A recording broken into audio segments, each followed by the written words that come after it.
Hi friends, welcome to Jose kitchen. நீங்கள் இன்னும் நம்ம ஜோஸ் கிச்சன் சேனலை சப்ஸ்கிரைப் பண்ணலையா? சட்டுன்னு சப்ஸ்கிரைப் பண்ணிவிட்டு லைக் பட்டனையும் ஹைட் பட்டனையும் தட்டி விட்டுட்டு வாங்க வீடியோக்குள்ளே போகலாம். இன்றைக்கி நம்ம பார்க்க போகிறது நிறைய பேருக்கு தெரிஞ்சிருந்தாலும் அதோட முழு மருத்துவ குணங்களும் தெரியாத ஒரு அற்புதமான கீரையை பற்றி தான் பார்க்க போகிறோம். அதுதாங்க மூக்கிரட்டை கீரை. கிராமங்களில் வயல்வெளிகளோட ஓரங்கள்லையும் சாலை ஓரங்கள்லையும் இயற்கையாக வளர்ந்து கிடக்கக்கூடிய இந்த செடி இருக்குல்ல, இது சித்த மருத்துவத்திலையும் ஆயுர்வேதத்துலேயும் ரொம்ப முக்கியமான இடத்துல இருக்குது. நிறைய பேர் இது ஒரு சாதாரண கீரைன்னு நினச்சி கவனிக்காமல் விட்டுடுறாங்க. ஆனால் இந்த சின்ன செடிக்குள்ளார ஒளிஞ்சிருக்கக்கூடிய மருத்துவ சக்திகள் ஏராளம் அப்படின்னு கூட சொல்லலாம். இந்த வீடியோவில் மூக்கிரட்டை கீரைனா என்ன, அதில் என்னென்ன சத்துக்கள்லாம் இருக்குது, அது உடம்புக்கு என்னென்ன நன்மைகளை செய்து, இந்த கீரையை எப்படி பயன்படுத்தணும், யாரெல்லாம் கவனமாக பயன்படுத்தணும் அப்படின்னு எல்லாத்தையும் தெளிவாக தெரிஞ்சுக்க போகிறோம். இந்த ஒரு வீடியோ உங்களோட ஹெல்த்தையே சேஞ்ச் பண்ணலாம். ஸோ வீடியோவை ஸ்கிப் பண்ணாமல் பாருங்கள் ஃப்ரெண்ட்ஸ். வாங்க வீடியோக்குள்ளார போகலாம். இதுக்கு முன்னாடி நீங்கள் மூக்கிரட்டை கீரையை பற்றி கேள்விப்பட்டிருக்கீங்களா, சாப்பிட்ருக்கீங்களா அப்படிங்கிறத எனக்கு கமெண்டில் தெரிவிங்க. ஃபர்ஸ்ட்டு மூக்கிரட்டை கீரை அப்படின்னா என்னன்னு பார்க்கலாம். மூக்கிரட்டை கீரை தரையில் படர்ந்து வளரக்கூடிய ஒரு வகை மூலிகை செடிங்க. இதோட இலைகள் சின்னதாகவும் வட்ட வடிவத்தில் இருக்கும். இந்த செடியோட இலை, தண்டு, வேர்னு எல்லா பகுதிகளுமே மருத்துவ குணம் வாய்ந்ததாக இருக்குது. குறிப்பாக சித்த மருத்துவத்தில் சிறுநீரக ஆரோக்கியம், உடல் வீக்கம், மூட்டு வலி மாதிரியான பிரச்சனைகளுக்கு பயன்படுத்திட்டு வர்றதா சொல்கிறாங்க. இதில் இருக்கக்கூடிய சத்துக்களை பற்றி பார்க்கலாமா? மூக்கிரட்டை கீரையில் இரும்பு சத்து, கால்சியம், பொட்டாசியம், மெக்னீஷியம், ஆன்டி ஆக்சிடென்ட்டுகள், தாவர வேதிப்பொருட்கள், நார்ச்சத்து மாதிரியான நம்ம உடம்புக்கு தேவையான ஊட்டச்சத்துக்கள் எல்லாமே இருக்குது. இது எல்லாமே உடலோட செயல்பாடுகளை சீராக வைக்கிறதுக்கு உதவுது. மூக்கிரட்டை கீரையோட ரொம்ப பிரபலமான பயன்பாடுகளில் ஒன்றுனா சிறுநீரக நலனை சொல்லலாம். இந்த கீரை உடலில் தேங்குகிற தேவையில்லாத கழிவுகளை வெளியேற்ற உதவுது. சிறுநீர் வெளியேறதை அதிகரிக்க உதவுற தன்மையும் தன்னுள்ள வச்சிருக்கு. அதனால தான் நம்ம தாத்தா பாட்டி காலத்துலலாம் பாரம்பரியமாக இந்த மூக்கிரட்டை கீரையை பயன்படுத்திட்டு வந்திருக்காங்க. இதனால உடலில் இருக்கக்கூடிய அதிகப்படியான நீரையும் சில கழிவுப் பொருட்களையும் வெளியேற்ற முடியும். சிலருக்கு கால் பாதத்தில் இல்லைன்னா உடலில் பல பகுதிகளில் வீக்கம் இருக்கும்.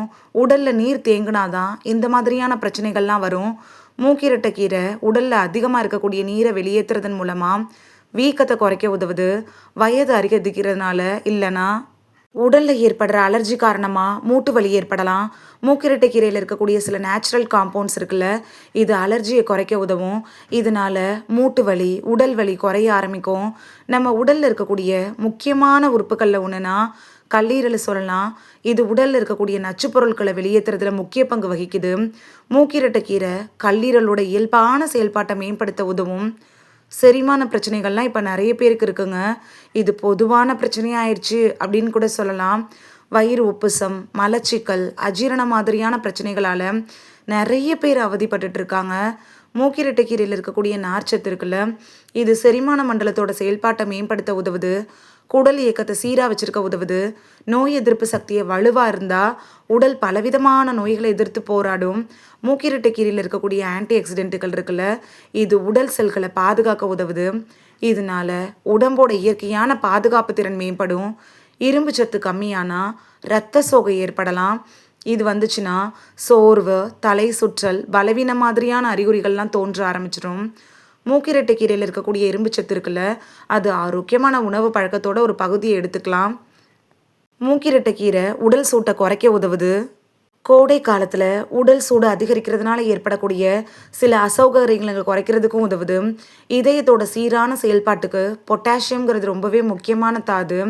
மூக்கிரட்டை கீரையில் இருக்கக்கூடிய பொட்டாசியம் இருக்குல்ல, இது உடலில் திரவ சமநிலையும் ரத்த அழுத்த கட்டுப்பாட்டையும் மேம்படுத்த உதவுது. இயற்கை உணவு உடம்புக்கு ரொம்ப கால ஆரோக்கியத்தை தரும். மூக்கிரட்டை கீரையை சாப்பாட்டில் சேர்த்துக்கிறது உடம்புக்கு தேவையான சத்துக்களை தந்து புத்துணர்ச்சியோடு இருக்கிறது கூட உதவியாக இருக்குங்க.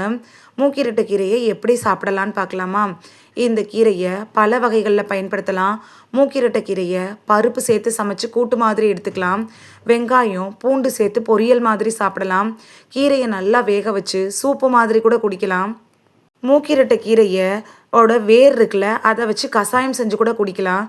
யாரெல்லாம் கவனமா பயன்படுத்தணும் அப்படின்னு பார்க்கலாம். இது இயற்கையான மூலிகையா இருந்தாலும், எல்லாருக்கும் இது ஒரே மாதிரியா பொருந்தாது. குறிப்பா கர்ப்பிணி பெண்கள், பாலூற்ற தாய்மார்கள், சிறுநீரக நோய்க்காக சிகிச்சை எடுத்துட்டு இருக்கிறவங்க, வேற ஏதாவது நாள்பட்ட நோய்களுக்காக ட்ரீட்மெண்ட் எடுத்துட்டு இருக்கிறவங்களும் டாக்டர்ட்ட அட்வைஸ் வாங்கிட்டு, அதுக்கப்புறமா மூக்கிரட்டை கீரை எடுத்துக்கிறது நல்லது. மூக்கிரட்டை கீரை அப்படிங்கிறது ஒரு ஆரோக்கியமான பாரம்பரிய உணவுப் பொருள். ஆனா, இது எந்த ஒரு நோயையும் உணவு மட்டுமே குணப்படுத்தாது. உடல்நல பிரச்சனைகள் இருந்துச்சுன்னா, நீங்க கண்டிப்பா டாக்டர்ட்ட அட்வைஸ் கேட்டுட்டு தான் எடுத்துக்கணும். நம்மளோட முன்னோர்கள்லாம் உணவே மருந்துங்கிற கொள்கையை பின்பற்றினாங்க. அந்த வகையில மூக்கிரட்டை கீரை மாதிரியான பாரம்பரிய கீரைகள் நம்மளோட உணவு பழக்கத்துல திரும்பவும் இடம்பெற வேண்டியது அவசியமா மாறிட்டு இருக்கு. பார்க்க சின்னதா இருந்தாலும், இந்த மூலிகை உடலுக்கு பலவிதமான நன்மைகள தரக்கூடிய இயற்கை நமக்கு தந்த வரப்பிரசாதம் அப்படின்னு சொல்லலாம். மூக்கிரட்டை கீரைய சாப்பிட்டுருக்கீங்களான்னு எனக்கு கமெண்ட்ல தெரிவிங்க. இந்த வீடியோல மூக்கிரட்டை கீரை சாப்பிடுறதுனால நமக்கு கிடைக்கக்கூடிய ஆரோக்கிய நன்மைகள் என்னென்ன அப்படின்னு தான் பார்த்தோம். இது உங்களுக்கு ரொம்ப யூஸ்ஃபுல்லா இருந்திருக்கும் அப்படின்னு நம்புறேன். இந்த வீடியோ உங்களுக்கு பிடிச்சிருந்துச்சுன்னா லைக் பட்டனையும், ஹை பட்டனையும் தட்டி விடுங்க. இது உங்க ஃப்ரெண்ட்ஸுக்கு பயன்படணும் அப்படின்னு நினைச்சீங்கன்னா ஷேர் பண்ணி விடுங்க. நிறைய பேர் சப்ஸ்கிரைப் பண்ணாம பார்க்குறீங்க ஃப்ரெண்ட்ஸ். நீங்களும் சப்ஸ்கிரைப் பண்ணிட்டு பார்த்தா நமக்கு பவர் கிடைக்கும். நீங்க சப்ஸ்கிரைப் பண்ணிட்டு பார்க்கறது இது மாதிரியான வீடியோக்கள் தொடர்ந்து போடுறதுக்கு எங்களை மோட்டிவேட் செய்கிற விதமாக அமையும் ஃப்ரெண்ட்ஸ். சப்ஸ்கிரைப் பண்ணுறதோடு மட்டும் இல்லாமல் பக்கத்தில் இருக்க பெல் ஐக்கானை கிளிக் பண்ணி ஆளுங்கிற ஆப்ஷனை கிளிக் பண்ணி வச்சிட்டிங்கன்னா நாங்கள் வீடியோ போட்ட உடனே நோட்டிஃபிகேஷன் உங்கள் செல்ஃபோனை வந்தடையும். நாளைக்கு வேறொரு ஆரோக்கியமான பதிவில் சந்திக்கலாம். தேங்க்யூ, பாய்.